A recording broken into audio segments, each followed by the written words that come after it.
There we go. There it is. Hey, everybody, welcome to, or welcome back to the Sustainiacs. I am Michael Vincent. I'm always the Sustainiac. I found a new victim, Sustainiac. His name is, his name is Nelson Switzer. He just happened to be in front of his computer and I hacked into it and got into his video and I'm holding him hostage to do videos, brother. You say, I stalked you a bit on LinkedIn. Welcome to the show, Nelson. Thank you. How are you today? Pretty good, actually. It's had a good night last night.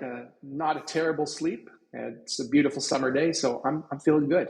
That's fantastic. Where are you at? You're obviously not in the Carolinas anywhere, right? I am not. I'm based here in Toronto. That's okay. Just north.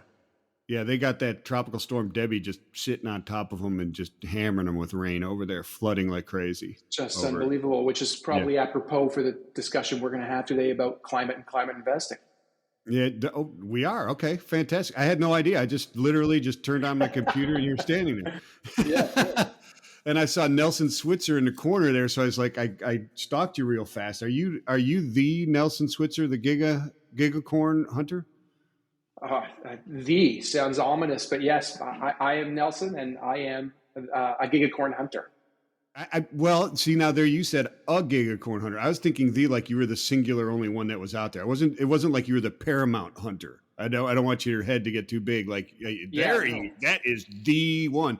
No, but there are multiple Gigacorn Hunters. I didn't know this was a sport. Is this a Canadian thing? It's not a Canadian thing, and it's actually kind of I think there's a moment of a funny anecdote about it. So a Gigacorn Hunter is essentially somebody who is looking for climate investments that have the capacity to exceed $1 billion valuation while also being able to deliver at least 1 billion tons or a gigaton of carbon reductions. And years ago, I was speaking at a conference, the Milken Institute conference, and on a panel on climate investing. And this young family came to me after the panel, and they were very anxious to know where to find climate investments. How could we do it? And so he essentially said to me, "So you're hunting climate unicorns?" And it was a great question, and it took me a pause for a second, and I thought it through, and I thought, well, hold on, a unicorn is $1 billion valuation. Climate unicorn doesn't really ascribe a volume of carbon. So, right. So if it's $1 billion, it should be 1 billion tons, because that's what we need when we're looking at this 60 billion ton gap per year. Yeah, to move the needle for sure, right? A ton doesn't cut it, right? A ton doesn't do it. Even 1,000 tons doesn't make it happen, right? It certainly doesn't. So I pulled that together. I said gigaton plus unicorn, and I thought gigacorn. So a little while later, I actually put out a tweet, and I said, like Gigacorn Hunter, and I defined it. And then a gentleman from the UK tweeted back and said, that was a brilliant definition when I invented it. And so I responded and I said, well, good for you. That's fantastic. So to answer your question, I am absolutely not the only one. My part of my ambition is to build an army of Gigacorn Hunters, an army of people around the world with the relevant knowledge, skills, expertise, financial backing, so that we can invest in the transition to a low carbon or decarbonized economy. I got it. That is fantastic. And I love it. What I mean, you were speaking at a conference. Were you already investing in these things? Were you already doing this or was that the inspiration to make this happen? How did that come about?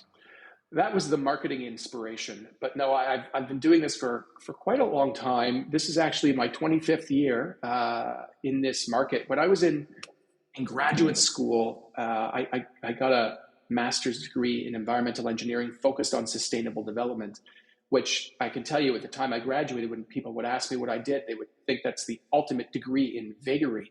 But it turns out that it's useful. But in graduate school, I chiseled out this purpose, if you will, which was to leverage the capital markets to solve the world's big and intractable sustainability challenges, climate change certainly being foremost among them. Water, food security, social equity, and so on. And so I've spent the last 25 years either advising asset managers, working directly for them, working within corporations and or consulting companies, investing in and or advising the investment in climate tech or climate mitigating or sustainability companies. There's so many monikers for all these companies. Nick Parker, who defined the term clean tech many years ago, that was the first, I'd say, major incarnation of this. Clean tech. Mm-hmm. And that I got you. So you're going out and researching this company? Are now people coming to you? Is this totally outreach looking for these? I mean, are you actively hunting still? And how did that transition? Has it changed, I guess is my question. Are people more and more coming to you saying, "Hey, I've got an idea," or are you still searching on the search? Because that would give an indication of maturity of the market too, right? Yeah, it certainly does. But, I'll say the truth is anybody who has an idea is always looking for investors. So as soon Sure. as you put up a flag and make a declaration that you have capital to invest, I can tell you the influx of opportunity, the depth of the pipeline here at this fund that I co-founded and helped manage called Climate Innovation Capital. It is outstanding, the deal flow that we get just from an inbound perspective. Now, it doesn't mean that we don't do outreach as well. We do. We look for trends in the marketplace. Where do we think we're going to see the greatest areas of opportunity for growth, for decarbonization, and for profitability? The inbound is pretty spectacular, but we certainly do a lot of outbound as well.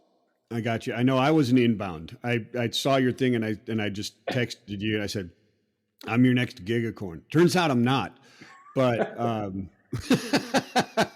we are talking on here. Micro recycling of plastics isn't gonna get gigatons of out of it anytime soon. But it's a worthy cause. It is a worthy cause, and it's a very important one, and one I have spent a great deal of my career focused on as well.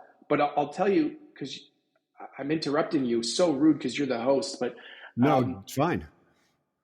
There's an important reason, which is understanding the definition of a gigacorn, or let's call it a climate technology.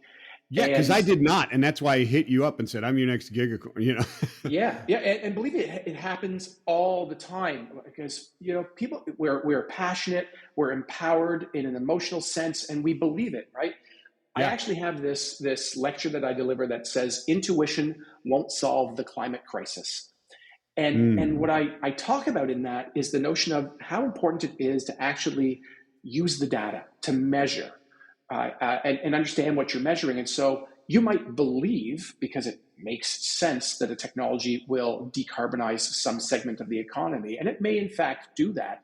But without the analytical data, you can't really prove it. And so I have a methodology, the acronym is CQM, or Climate Tech Qualification Model. And it includes 3 elements. It includes the total carbon that you think this technology is going to be able to remove or avoid, how fast that's going to happen, and at what price.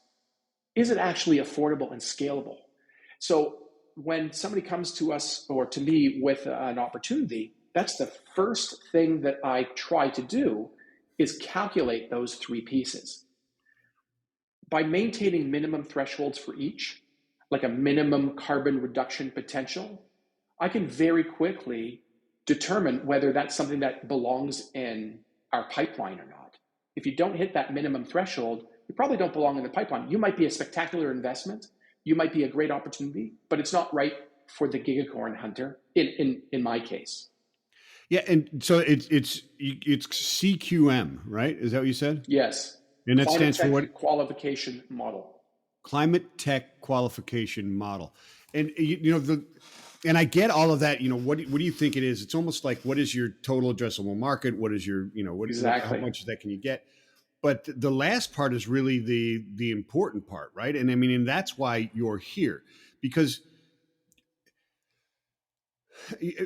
I know a lot of missionaries, right? And they come around every once in a while and they're trying to raise money to build Christian schools or hospitals, et cetera, in developing worlds and all this other kind of thing, right? Mm-hmm. This has been how, your green pieces of the world and certain things have in climate control and environmentalism and that sort of thing has been before. Now it's investment. You are an investment person. That wasn't always the case, right? It was altruistic in nature. So that how much money is it sustainable is incredibly important in order for it to be a sustainable business in the true sense of the word sustainable, not the environmental sense of the word sustainable, right? Mm-hmm. Mm-hmm. Well, it's right. But the truth is that they are one and the same. So let me give you a little bit of history here because I think you hit on a great point. Often when I have discussions with people, I'm trying to compel them to invest in our fund. I have to raise capital as well in order to invest it. And there are a lot of people that I've approached who said, yeah, you know what, we took a real bath in the original clean tech, back in the early 2000s, and I don't want to get in that again. And I every time I hear that, I'm kind of inspired to hear that they recognized it, because what happened with clean tech was people developing solutions that solved environmental problems, but they didn't necessarily do so in a way that was solving a business problem, which meant that there was little market potential for it. The demand for it was very limited. So you had these wonderful technologies, but no demand in the marketplace. So they were destined to fail from the beginning. What we look for is technologies that have not just that significant decarbonization potential, but also the demand for it. And those two things are inextricably linked. And by having that, you can start to model out what the potential profitability of these companies will be. That then allows you to say, this is an opportunity that will be truly sustainable, as you've said. It delivers the environmental performance that you're after, because we have a climate clock that's counting down and we must beat it. Yeah. But it also delivers the sufficient profitability required, or revenue and so on, so it can self-sustain. Otherwise, it's just philanthropy. And obviously, there's a huge place for philanthropy in the world, and there's lots of wonderful work that is done there. But that's not what we're trying to do. We're trying to help support companies that can develop long-term sustainable enterprises that can decarbonize the economy. We have to replace and re-engineer and reinvent everything in the economy if we're going to decarbonize it. So it's finding the right solutions that can help do that. Yeah, it's interesting that you're using those analogies and saying otherwise it's just philanthropy, which is, I mean, we're beyond that now, right? We've got to make actual things happen, is what you're saying, right? It has to be a truly impactful business model in order for us to reach those goals, and that's what you're looking. The way I often say it is, the time for small moves is over. It is big moves only time if we are going to solve this problem. Really, because I've always argued that, even if you can make small moves, it at least helps. And we've got to get to those big, journey of 1,000 miles starts with a couple steps, right? But I guess time's running out. We've got to make that leap, right? The monster's on the other side of the void, and we've got to jump it and stand in the middle and say, "You shall not pass," right? Yes, I think that's true. But remember, we're not just at the beginning of it, right? This is something that has been going on for decades, work that has been done for decades, research that has been done for decades. So we are at that point now where these opportunities are better positioned than they ever were. There's a whole series of myths that have been overcome by the climate tech industry. Okay. Climate tech doesn't perform as well. Climate tech solutions are more expensive. And, if you go through that long list, everyone has been debunked. Look at the light bulb as a perfect example. 10 years ago, buying an LED bulb for your house would cost 5 times as much as an incandescent. You couldn't use a dimmer switch on it. The light was too bright. It wasn't human and warm. Now, an LED light bulb for your house costs the same or less than an incandescent bulb, if you can still find an incandescent bulb, and it's dimmable, and it comes in all sorts of different colors, and all sorts of different shades and brightnesses. And not just that, it lasts 20 times longer and uses a fifth of the energy. Yeah, and you can get a really cool remote control for it too. Yeah, that too. Right. I mean, you can even hook it up to your Wi-Fi and program it. which is pretty sweet. which is pretty sweet. But yeah, there is, and that's part of the things that I really wanted to bring to light with this Mm. discussion is there are still leaders of industry out there that consider a sustainable effort within their own company to be a drag on their core business, and that doesn't have to be. Do you get No. involved in any of that stuff, or have you been involved in that type of work with companies that are not necessarily a sustainability company per se, right? They're not in the Hmm. business of getting rid of it. But when you talk about, some of the larger logistics company, there's, yeah, speaking with the people at JB Hunt, 50 million gallons of fuel a Yeah. month they're Yeah. blowing through. That's a needle mover. It certainly is. That's a needle mover. That's a market maker on the price of fuel. That is a market maker on the price of transportation, on the miles, on the tires, on you name it. So I've got so many pieces. So let me answer your first question. First question is, have I ever been involved in that stuff before? Yes. I've been the chief sustainability officer with Nestle and Nestle Waters. I was the Okay. head of environmental affairs for the Royal Bank of Canada. I was the leader of the Sustainable Business Solutions practice for PwC, advising all of these companies. So absolutely. And in that, I developed a process that I call social license to grow. And essentially what it is it's a management system for sustainability where you empower companies to understand and acknowledge the impact that they have on environmental and social issues and how to let's say reverse them and or neutralize them. That's the first, right? The second is how do you go further? How do you then restore the damage that your operations may have caused over the legacy of your enterprise, of your company? The Mm. third, I call it be seen doing it. It's actually coined by a friend of mine, Abdelaziz, who's got a series of great books out there. But the notion is don't do it in a vacuum. Use these opportunities that you have built to enhance your company's value proposition so that others will be inspired to do the same. I did this at Nestle and it was very successful. And I've advised a whole host of other companies on the same. So that was your first question. To transportation specifically, I'm so glad you brought this up. And I don't know whether you're just handing me the softball or not, but here at Climate Innovation Capital, we've actually invested in a technology in a company called IdleSmart. And IdleSmart is a brilliant device that is installed in long-haul trucks. So basically, as you probably know, trucks idle a lot when they are parked at the side of the road because for many truckers, that is their home as they are traveling. So they're sleeping in the back and they need to be comfortable. So the air conditioning is running or the heat is going, whatever, depending on the season and the jurisdiction in which they're in. Well, Yeah. this device very simply turns the truck on and off. It's kind of like a thermostat for your truck. By doing so, truckers are able to save up to $50 a day by using this device. So it delivers huge energy savings. We're talking about the diesel fuel that you do not have to burn because you don't need to be heating and cooling your truck at all times. Yeah. So that type of solution for somebody like JD Hunt is a terrific opportunity for them to adopt a climate tech solution that helps them reduce their energy costs, their diesel, and improve their environmental performance. So you've got the both pieces of the solution to me, which is what makes climate tech. It's something that delivers that environmental benefit and also delivers a profitable opportunity for a business. So it's solving a business challenge while managing an environmental issue.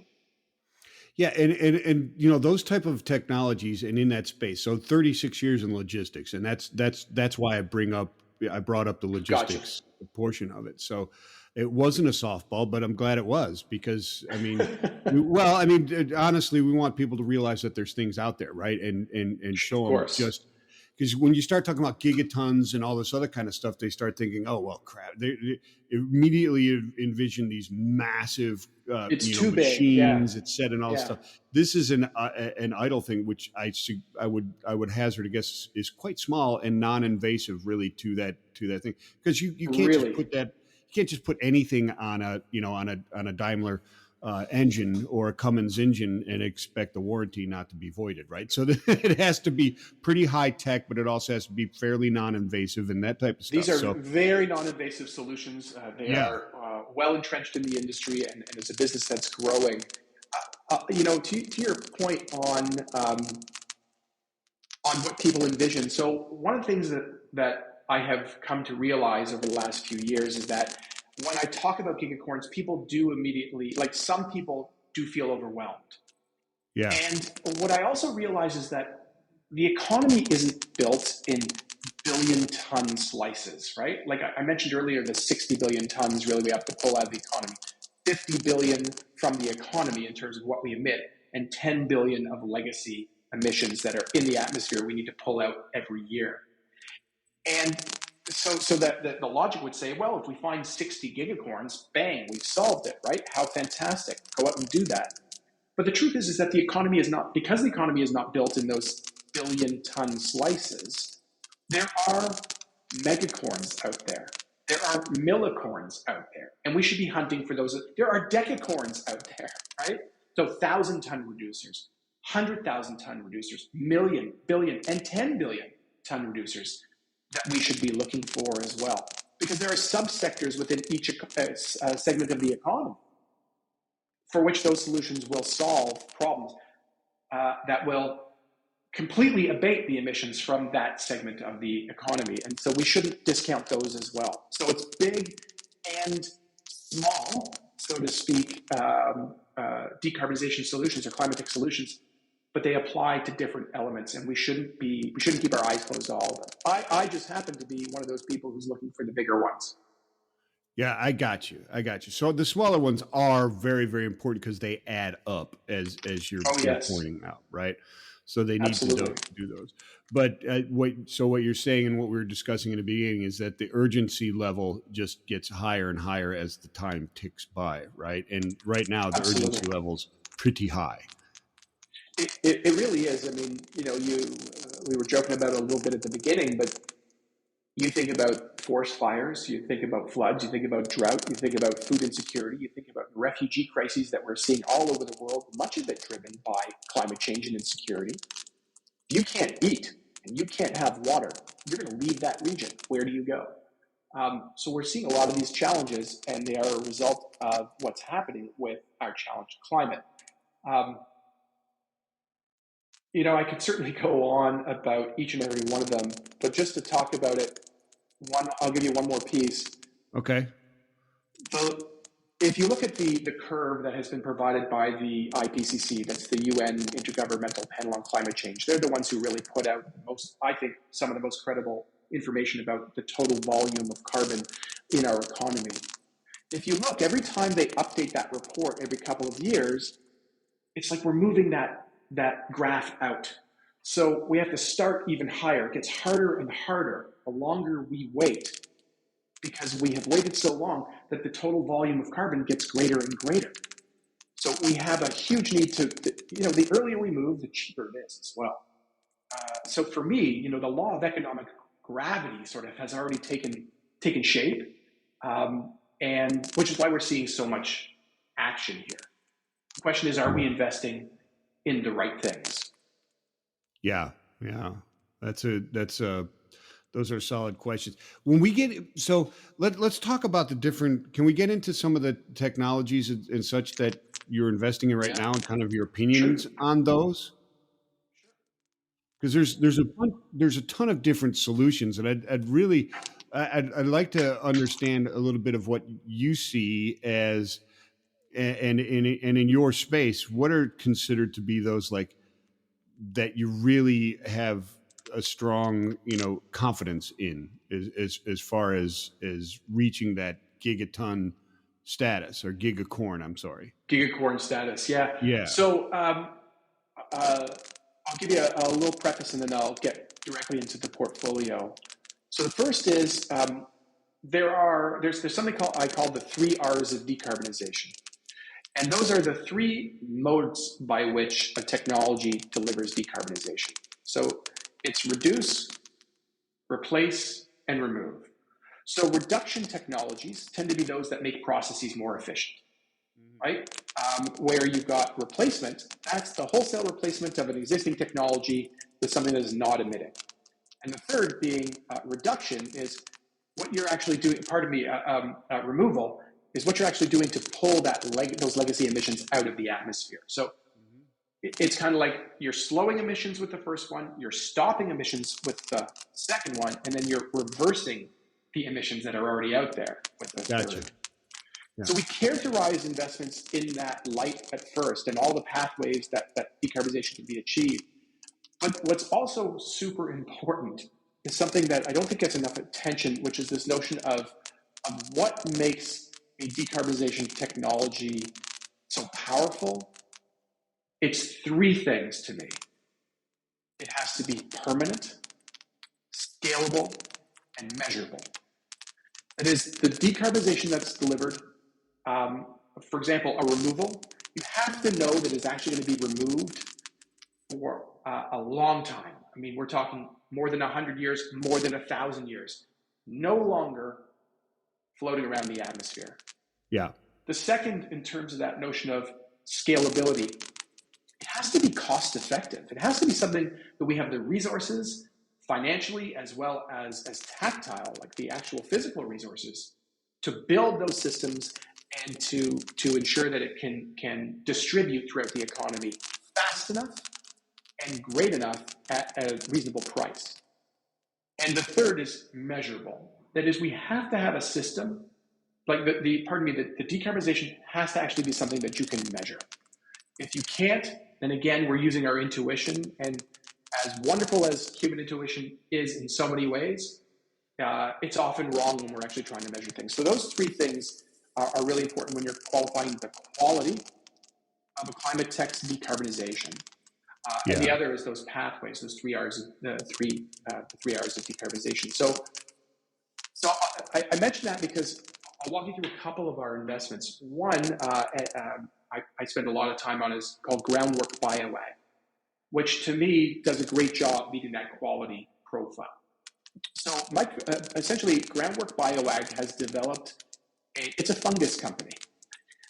There's a fungus called mycorrhiza that has been known for 40, 50 years, that when you sow your seeds with it, when you coat your seeds, you inoculate your seeds with it, and then you sow them, so you plant them, you grow taller crops that are more resilient to drought and floods. You need less fertilizer, certainly less phosphorus, you can use less water, and so on and so forth, and still have these terrific yields. The challenge, though, has been cultivating the mycorrhizal spores was really, really difficult and very, very expensive. And so you had very few crops that would actually use it. So what this company figured out how to do is how to cultivate it at an incredibly high concentration and very low cost. Now making it available to virtually any farmer the world over who wants the benefits of this mycorrhizal spore. It's called Rutella.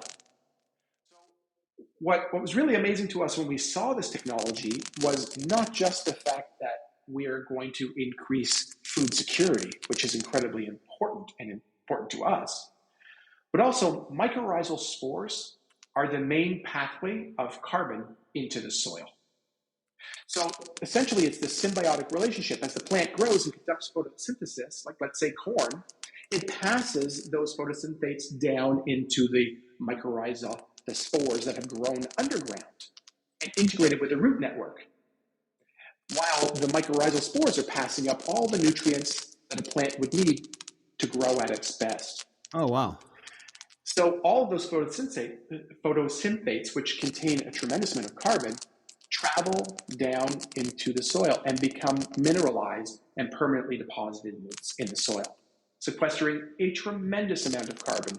We're seeing about 1 to 4 tons of carbon sequestered per acre right now, which is, to put it in context, the best performing carbon programs right now that tend to be things like cover cropping, and no-till farming are seeing about zero point 0.2 to zero point 0.4 tons per acre. So we're talking about a 10 to 40x increase in the amount of carbon being naturally sequestered because we're restoring the mycorrhizal root network under the ground. Maybe that was too much detail, but I find it pretty No, it's exciting. cool, but it begs a lot of questions. So, I mean, is this the mycorrhizal spores? I mean, can I throw that on my lawn instead of a bunch of nitrates and stuff like that, and get a better lawn and help the environment in a better way? I mean, this is a legitimate question. If this works on crops and things that grow and utilize photosynthesis, why wouldn't we be throwing this all over lawns everywhere and increasing the carbon sequestration just through, having a beautiful lawn? Yeah, no, it's a fantastic question, and believe me, we've had those discussions as well. Um, the I wish I was the expert, but I'm not the Yeah, expert. But here's what I'll gotcha. tell you is that when you were first planting your like laying down the sod and Yeah. or planting the seed, that would be the time to do it.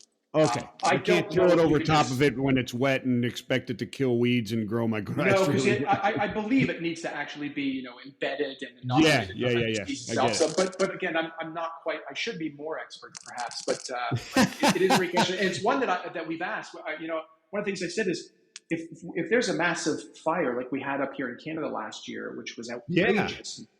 Jasper just burned down last week. It's a horrible tragedy. So the Right. question I sort of thought was, can we take Rutella and spread it all over, and that will help inoculate but we didn't really dive deep enough into whether that was actually something that So it's would be still a fairly viable. nascent, it's still a fairly nascent technology. They're still discovering ways to use it and looking for ways to use it more. From a crop perspective, no, not at all. Okay. It's a very well used. It's been applied on I think over 6 million acres so far. So it's starting to certainly grow. No pun intended. And crop yield improvements are quite impressive. The carbon sequestration has been very impressive. They've developed as well a carbon program called Rutella Carbon, in which farmers can subscribe, and they make additional revenue per acre based on the carbon that they sequester. It's quite attractive, and there's a long lineup of people who want to sign up for the program, which is very exciting, and I hope more and more people do all over the world. So that's an That, example of a highly scalable, measurable, and permanent solution. yeah, it's fantastic too, because my mind also goes to, you know, um, technologies and companies that utilize agricultural products for like biodiesels or Mm-hmm. for construction materials like Hemspan over in the UK that Mm-hmm. is making insulation materials, et cetera, and building materials out of hemp, et cetera, Mm-hmm. and they use that from a crop rotation perspective as well. And a lot of times when you start getting into these different things, you're you're you're you can negatively impact carbon sequestration by utilizing those crops at times, but you can also start, you know, negatively impacting food production and or production for, uh, raising cattle, et cetera, and that type of stuff, right? So I would imagine this would be a solution for some of the negative impacts in those others that would be fantastic solutions, but they have a negative impact other ways. So It can be. So, it's funny. I have what we examine as well whenever we look at technology is what we call the co-benefits and risks, right? yeah.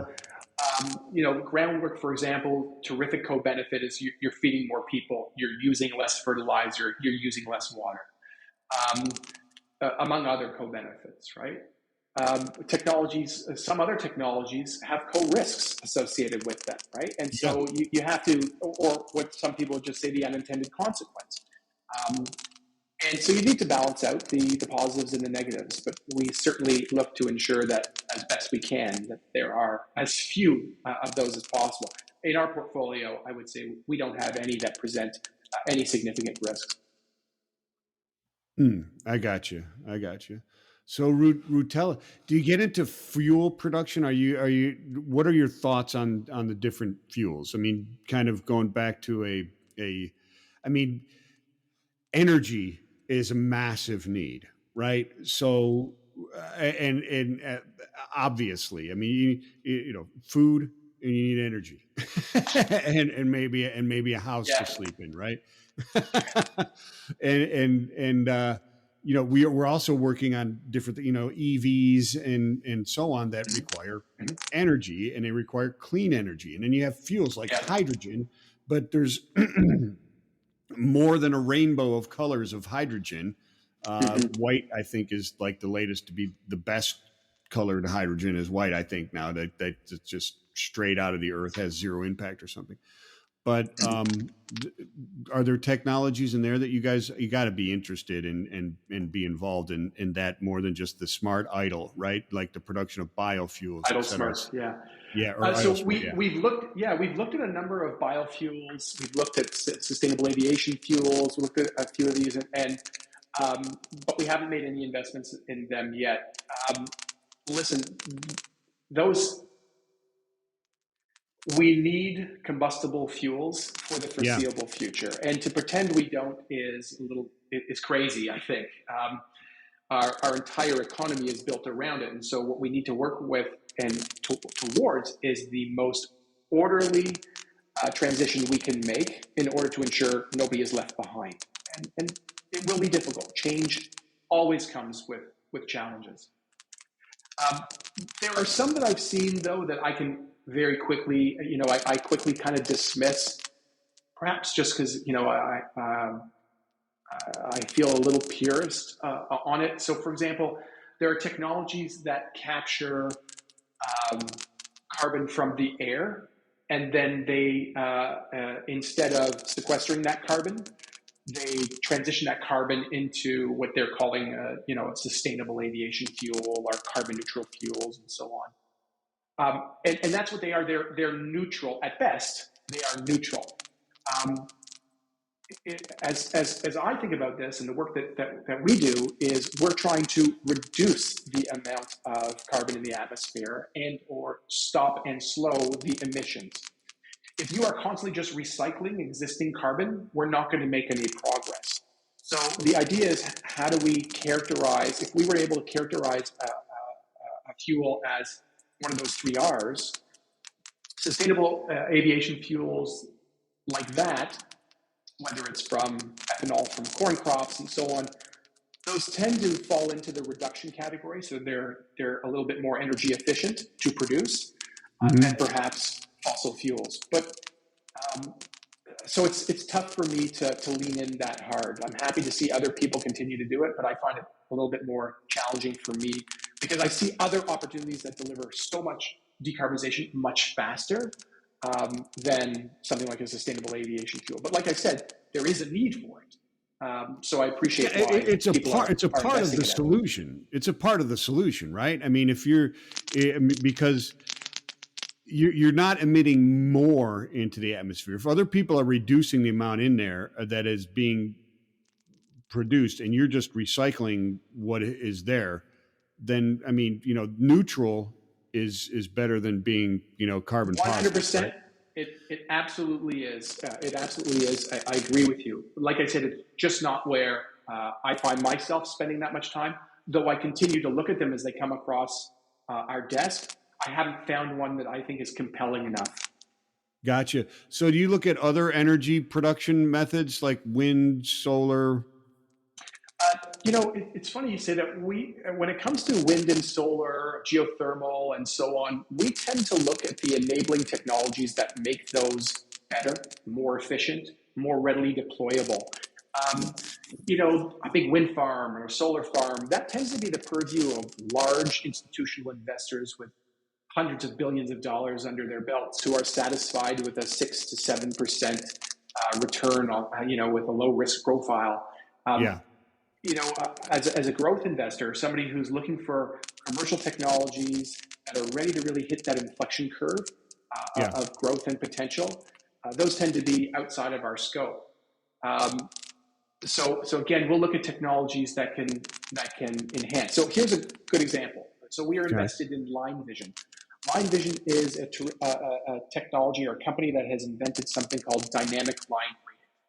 Essentially, it's lasers in a box that a utility applies to the electric pole, and that monitors temperature, pressure, line sag, you name it, all the conditions that allow you to determine in real time how much current can I pass through here, this line at any given point.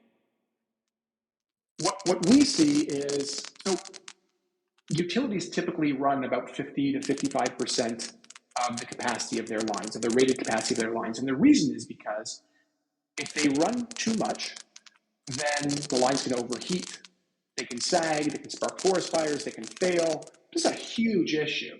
And so they are conservative in nature, the utility operators, and that makes a lot of sense. But it's made based on a macro view of how, of the environmental conditions around these lines.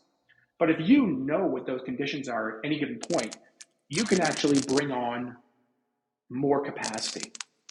So what we saw was a technology that could unlock up to 40% more capacity on our existing grid. Now you think about the fact that we're talking about the electrification of the economy. Well, what do we need more of? We don't need just more generation. Of course we do. We also need the ability to move that energy, that electricity from place to place. So this enhances it. So by increasing the capacity of the existing grid by up to 40%, we can bring on all of those renewable energy projects that are waiting for interconnectivity immediately, helping to lower the carbon intensity of the grid much, much faster. So those are the types of technologies that we look at and we think are incredibly powerful tools of enabling the decarbonization of the economy and are deeply connected to electricity and energy. Like advanced battery technology, Sure. that type of stuff. I got you. Is recycling part of that as well? Because I study this stuff quite a bit, and reading about different technologies in a new way to, and I forget what the name of the process is, but a new way to a 98% efficient recycling of spent EV batteries, right? Through this electrification or instant magnetizing of, and I forget what I forget what it was called, but I was just reading it like 2 weeks ago, right? It was really interesting how they just surge it with power, and then through this magnetic process, it's a 98% recovery rate of all the rare earth minerals that are coming out of that battery, which is fantastic, right? I mean, if you can take those things and then reuse them to make new batteries, that's a heck of a carbon reduction, right? Instead of mining and it certainly is. It certainly is, and there's a few companies working on it. I think one is Redwood, and the other one, actually out of Canada, called Six Materials, are doing that type of work. And of course, we're talking about what appears to be a much more energy and hopefully cost-efficient way of recovering all those materials so that they can be reused and repurposed and recycled. So to your question, absolutely recycling and waste management, if you will, or I prefer to call it resource management, is a huge enabler of significant decarbonization. And really, again, we're talking about the reduction. It is pretty amazing the number of conversations that I have. It tends to be much easier for people to wrap their heads around reduction, right? Getting more efficient. And we absolutely have to and need to. I want to see more of the replacement and the removal technologies that are available at scale. There's more zero emitting technologies, more removal technologies to pull down those legacy emissions, because we are at a point where the atmospheric concentration of carbon is above 420 parts per million. When pre-industrial was less than 280 parts per million. We have a lot of carbon we need to remove from the atmosphere, or let's say even enable nature to do that more quickly, so we can stabilize our climate. I worry about the fact that this has been the hottest 2 months in human history, as far as we recorded human history, I should say. Sure. Right. I worry about how early the hurricane season has already started this year. I worry about the fact that, as I mentioned earlier, Jasper just burned down. That last year, the single largest source of emissions from Canada was forest fires. That the year before that, the single largest emission sources from California was forest fires. Before that, the single largest emissions from Australia, forest fires. Before that, Greece, and over and over and over. And these are the acceleration of natural processes because we have upset the balance of our atmospheric concentrations of carbon dioxide. And because of this, we are presented with an opportunity to help stabilize our climate and affect this transformation, this economic transformation that I call the decarbonization of everything. It is the fifth evolution of our economy. And there will be more opportunity to profit and bring more people out of poverty than ever with this transformation. So I was writing that down. The fifth evolution of our economy.